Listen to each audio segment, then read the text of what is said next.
Fail అయిపోయామనే కళ అలా చెప్పట్లేదు. Do you have a dream in your life? నా జీవితంలో ఒక కళ ఉంది, నా జీవితంలో దేవుడు నాకు ఒక కళ ఇచ్చాడు అని ఎవరైనా చెప్పగలిగేవారు ఉన్నారండి? Do you have a dream? నా జీవితంలో ఒక కళ ఉండేదండి. నాకు 10th క్లాస్లో నేను బాప్తిసం తీసుకున్న తర్వాత ఒకరోజు మా డాడీ సాక్ష్యం చెప్పడానికి సమయం ఇచ్చారు.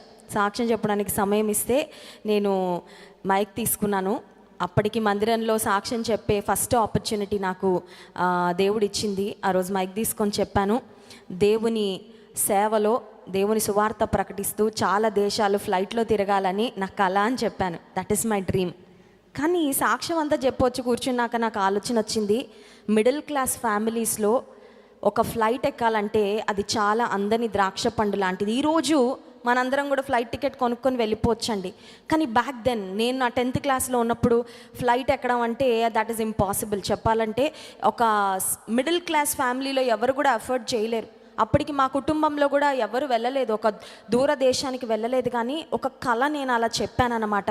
సాక్ష్యంలో చెప్పి మీరందరూ కూడా నా కొరకు ప్రార్థన చేయండి, నేను అలా వెళ్ళాలి, నేను అలా తిరగాలి అని సాక్ష్యం చెప్పి కూర్చున్నాను. కానీ నాలో నాకు ఒక ఆలోచన వస్తుంది, వీళ్ళు ఏమనుకున్నారో, ఇంత ఉంది కానీ ఇంత పెద్ద కళ ఉందా, ఇంత పెద్ద డ్రీమ్ ఉందా అని ఏమనుకుంటారో అని అనుకున్నాను. ఆ తర్వాత ఇక్కడే కూకట్పల్లిలో హాస్టల్లో చదివేదాన్ని. హాస్టల్లో కూర్చున్నప్పుడు పక్కన బేగంపేట ఎయిర్పోర్ట్ ఉండేది.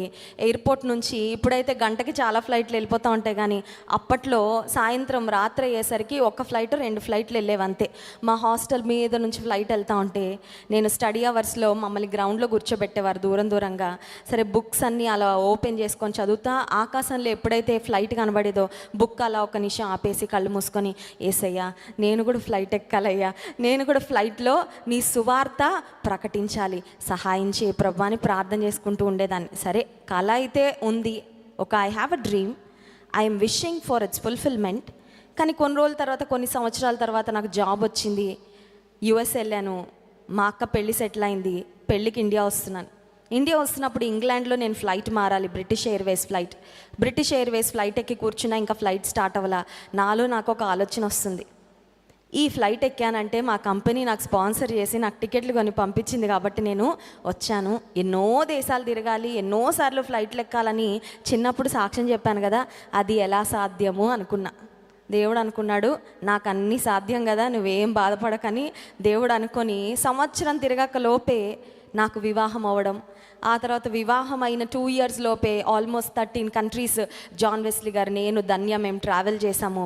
ఇప్పుడు నేను చెప్పగలుగుతున్నాను, ఆ రోజు దేవుడిచ్చిన కళను ఈరోజు దేవుడు నెరవేర్చాడు. హల్లెలూయా. ఎందుకు ఈ మాట చెప్తున్నానంటే, Joseph also had a dream. యోసేపు కూడా కళ వచ్చిందండి.